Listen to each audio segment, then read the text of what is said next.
I tell students that what I want them to do is to be able to bring the Word of God and the people of God into fruitful conversation. And they have to know the Bible well enough, and they have to know the people well enough to facilitate that conversation. And that's what all my courses are aimed at. My name is Beth Johnson, and I teach New Testament. I've been here for almost 20 years. I had been teaching for 12 years at New Brunswick Seminary in New Jersey, and I loved it. Never dreamed I would leave until I was invited to come and interview for a position here.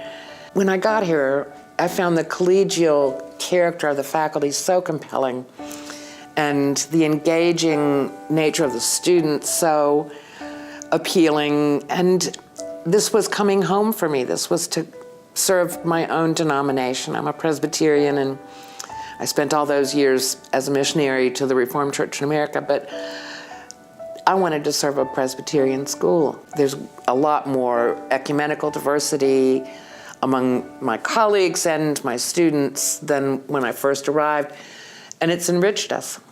But I suppose if I were to look at the very specific parts of our life together that I couldn't have gotten anywhere else, I'd have to start with Explorations, which is a required course in a January term, mostly the middler year, where students and faculty travel together to some place other than the campus indicator.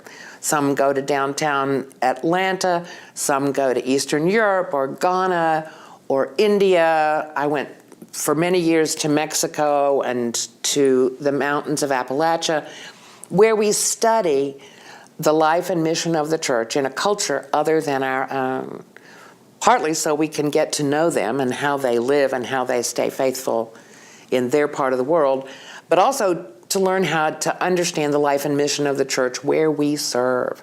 We're learning to read contexts. The subtitle of that course is Alternative Context for Ministry, because the context is what we're wanting people to learn how to read. And the most eye-opening moments have been when students really understand what's going on. For example, I had a student who's actually from around here. He's from South Georgia. When we went to Kentucky, one night he had this sort of light bulb moment when he realized Appalachia is a colonized place. And he's right.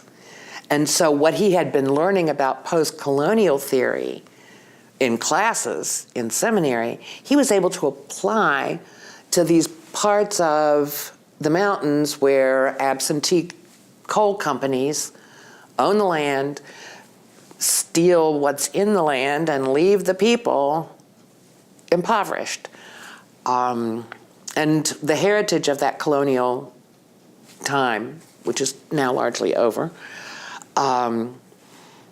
shapes how people think about God and themselves and the world. Whatever's happening in the church is nothing short of a second Reformation, in my estimation.